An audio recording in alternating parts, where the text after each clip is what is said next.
Assalamualaikum warahmatullahi wabarakatuh. Alhamdulillahirrahmanirrahim. Wassalatu wassalamu ala asrofil anbiya wal mursalin wa ala alihi wa sahbihi ajmain. Sallallahu la ilaha illallah wa sallallahu anna muhammadan abduhu wa rasuluh. Allahumma shalli ala Muhammad wa ala ali Muhammad. Wa qala Allah ta'ala fil Qur'anil Karim. A'udzu billahi minasyaitonir rajim. Ya ayyuhalladzina amanu taqullaha haqqa tuqatih wa la tamutunna illa wa antum muslimun. Wa qala fi ayatil ukhra a'udzu billahi minasyaitonir rajim. Walillahi 'alan nasi hijjul baiti man istata'a ilaihi sabila wa man kafara fa innallaha ghaniyyun 'anil 'alamin. Saudara-saudaraku yang dirahmati Allah Subhanahu wa taala, alhamdulillah kita masih diberi berbagai macam nikmat oleh Allah Subhanahu wa taala. Mudah-mudahan segala macam nikmat ini kita dapat mensyukurinya dengan cara melakukan segala perintahnya dan menjauhi segala larangannya. Hadirin rahimakumullah, dalam mukadimah saya tadi bacakan Al-Quran Surat Al-Imran ayat 97 yang berhubungan dengan ibadah haji. A'udzubillahi minasyaitonirrajim. Bismillahirrahmanirrahim. Walillahi 'alan nasi hijjul baiti man istata'a ilaihi sabila wa man kafara fa innallaha ghaniyyun 'alamin. Artinya, mengerjakan haji adalah kewajiban manusia terhadap Allah, yaitu bagi orang yang mampu atau kuasa mengadakan perjalanan ke Baitullah. Barang siapa mengingkari kewajiban haji, maka sesungguhnya Allah Maha Kaya, tidak memerlukan sesuatu dari semesta alam. Hadirin yang dimuliakan Allah, haji adalah merupakan rukun Islam yang kelima. Haji artinya adalah berkunjung, menuju, yaitu menuju ke Baitullah di Masjidil Haram. Kemudian diwajibkannya melakukan ibadah haji ini bagi orang yang sudah mampu, yang kuasa mengadakan perjalanannya. Pengertian mampu atau kuasa ialah mempunyai bekal yang cukup untuk pergi dan bekal bagi keluarga yang ditinggalkannya. Bagi wanita harus didampingi muhrim atau suaminya, atau bersama wanita-wanita lain yang dapat dipercaya. Sedang bagi orang yang sudah memenuhi syarat wajib haji, namun kesehatannya tidak mengizinkan atau sudah tua, wajib mengongkosi orang lain untuk mewakilinya.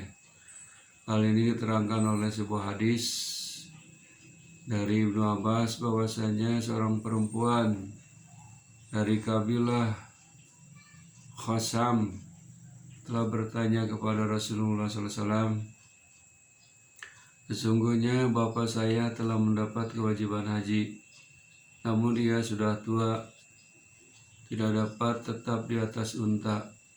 Rasulullah SAW menjawab, hendaklah engkau kerjakan hajinya. Hadirin rahimakumullah, apakah yang harus dipersiapkan oleh kita untuk melakukan ibadah haji itu? Persiapannya hanya 3. Pertama, siapkan ilmunya. Kedua, siapkan dananya atau biayanya. Dan yang ketiga, siapkan fisiknya. Kalau bahasa yang populer yaitu fisik adalah badan yang sehat, pasuk adalah ilmu yang siap, kemudian pesak adalah uang atau dana. Jadi harus siap itu dulu. Kalau sudah siap itu yang 3, insya Allah hajinya akan terlaksana dengan izin Allah Subhanahu wa Ta'ala. Selain mampu puasa, syarat wajib haji itu ada 4. Yang pertama harus beragama Islam. Kedua berakal. Ketiga balik. Yang keempat merdeka. Selain syarat wajib haji, ada juga rukun haji. Rukun haji itu ada ihram. Ihram itu ialah berniat bulat mengerjakan ibadah haji dengan memakai kain putih yang tidak dijahit.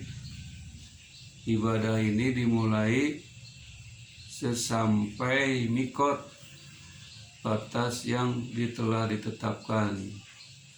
Mikot dibagi 2. Ada mikot zamani, ialah batas yang telah ditentukan berdasarkan waktu, mulai bulan Syawal sampai terbit fajar tanggal 10 Zulhijjah.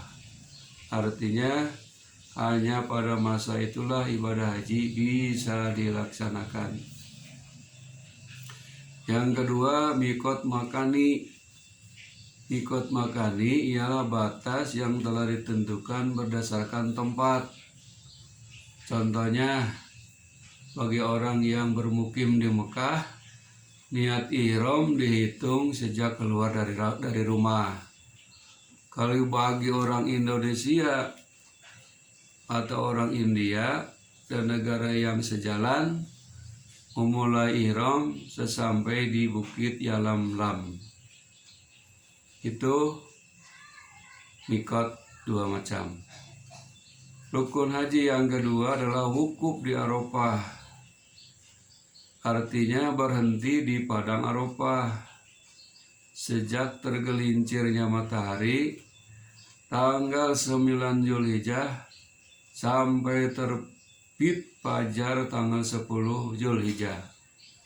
Bermalam 1 malam. Yang ketiga, rukun haji adalah tawaf ifadah. Apa itu tawaf ifadah? Ialah mengelilingi Ka'bah sebanyak 7 kali dengan syarat suci dari hadas dan najis, baik badan maupun pakaian.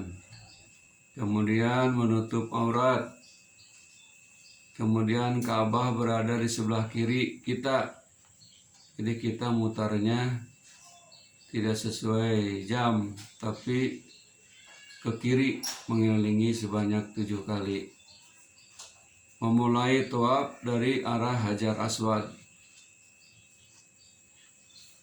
Itulah yang disebut tawaf ifadah. Ada juga yang disebut tawaf kudum. Tawaf kudum ialah tawaf yang dilakukan ketika baru sampai di Mekah. Kemudian tawaf ifadah ialah tawaf yang menjadi rukun haji tadi. Kemudian tawaf sunat ialah tawaf yang dilakukan semata-mata mencari ridho Allah SWT. Kemudian tawaf nazar. Tawaf nazar ialah melakukan tawaf untuk memenuhi nazarnya. Itulah macam-macam tawaf. Dan yang terakhir tawaf wada. Tawaf wada adalah tawaf yang dilakukan sebelum meninggalkan kota Mekah.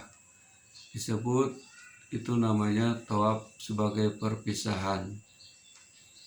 Rukun haji yang keempat, sa'i. Sa'i ialah lari-lari kecil atau jalan cepat antara Bukit Sofa dan Bukit Marwah. Syaratnya memulai dari Bukit Sofa dan berakhir di Bukit Marwah. Dilakukan sebanyak 7 kali bolak-balik. Melakukan sa'i setelah tawaf kudum. Kemudian rukun haji yang kelima, mencukur atau menggunting rambut. Kalau bahasa itunya tahallul. Sedikitnya memotong 3 helai rambut. Pihak yang mengatakan bercukur sebagai rukun haji beralasan karena tidak dapat diganti dengan penyembelihan. Rukun haji yang keenam adalah tertib. Tertib artinya menjalankan rukun haji secara berurutan. Hadirin rahimakumullah, itulah yang termasuk rukun haji. Apabila rukun haji tidak dilakukan, maka hajinya tidak sah. Apa saja wajib-wajib haji? Wajib haji yaitu ihram mulai dari mikot, kemudian bermalam di Muzdalifah pada malam hari raya haji sesudah dari padang Arafah. Ketiga, melempar jumratul aqobah. Keempat, melempar 3 jumroh. Jumroh aqobah, pula jumratul wusta. Setiap hari pada tanggal 11, 12, 13 bulan haji. Dan dilakukan setelah tergelincir matahari. Masing-masing dilempar sebanyak 7 kali dengan batu kecil. Kelimanya, wajib haji itu bermalam di Mina. Keenam, tawaf wada atau tawaf perpisahan. Yang ketujuh, menjauhkan diri dari segala larangan atau perbuatan yang diharamkan dalam ihram haji dan umroh. Bagi laki-laki dilarang mengenakan pakaian berjahit.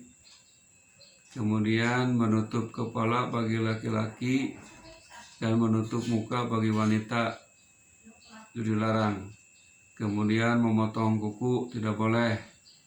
Membunuh hewan buruan juga dilarang. Memakai wangi-wangian juga dilarang. Kemudian bersetubuh tidak boleh. Kemudian mengakadkan nikah, kawin atau mengawinkan tidak boleh. Keenam, ketujuh, kedelapan, memotong rambut atau bulu badan yang lain. Jadi selagi ihram haji atau umroh itu larangannya, kecuali bagi jamaah haji yang telah melempar jumroh aqobah, bercukur, memotong rambut, tawaf yang diiringi sa'i, maka mendapatkan tahallul, penghalalan larangan. Yang pertama itu dibolehkan melanggar larangan dari tadi, dan jika mengerjakan satu perkara wajib haji lagi, maka mendapatkan tahallul, penghalalkan larangan.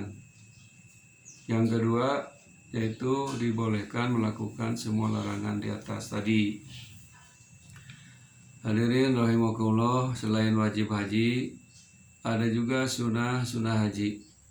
Sunnah haji diantaranya cara mengerjakan haji dan umroh ada 3 cara. Diantaranya ifrad. Ifrad itu melakukan ibadah haji dulu, baru kemudian umroh.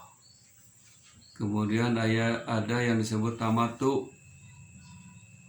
Tamattu mendahulukan umroh dulu daripada ibadah haji. Ada yang disebut qiron. Ibadah haji dan umroh dilakukan secara bersamaan. Kemudian yang keduanya sunnah haji membaca talbiyah, labbaik Allahumma labbaik, selanjutnya selama dalam ihram sampai melempar jumroh aqobah pada hari raya. Ketiga, berdoa sesudah membaca talbiyah. Doanya bebas, mau doa sapu jagat, misalkan Rabbana atina fid dunya hasanah wa fil akhirati hasanah wa qina adzabannar. Kemudian yang keempatnya berzikir sewaktu tawaf. Sewaktu tawaf itu bukan melamun, tetapi berzikir kepada Allah. Bisa bacaan doa sapu jagat atau subhanallah, alhamdulillah, wala ilaha illallah, wallahu akbar, dan seterusnya. Kelimanya, sholat 2 rakaat sesudah tawaf. Sholat tawaf 7 keliling, 7 putaran. Kemudian disunahkan kita sholat 2 rakaat di depan Ka'bah. Kemudian masuk ke Ka'bah, rumah suci, kalau dibolehkan, itu sunnah. Hadirin rahimakumullah, itulah ibadah haji, wajib haji, rukun haji, dan sunnah-sunnah haji yang harus dilakukan. Kalau meninggalkan rukun haji, berarti hajinya tidak sah. Makanya mudah-mudahan kita yang sudah siap, mampu, pertama siapkan fisik kita dalam keadaan kondisi sehat. Kedua, biayanya mudah-mudahan mencukupi sampai bolak-balik. Dan yang ketiganya, ilmunya. Yang penting ilmunya, yang menguasai, memahami tentang ibadah haji. Insya Allah, kalau sudah siap perbekalan 3 macam ini, haji kita akan mendapat haji yang mabrur, haji yang diterima, yang baik. Pahalanya adalah surga Allah SWT. Hadirin kaum muslimin wal muslimat rahimakumullah, marilah kita berdoa kepada Allah SWT. Mudah-mudahan yang belum melaksanakan ibadah haji, kita dipanggil oleh Allah SWT dalam secepat-cepatnya. Wabillahi taufiq wal hidayah. Wassalamualaikum warahmatullahi wabarakatuh.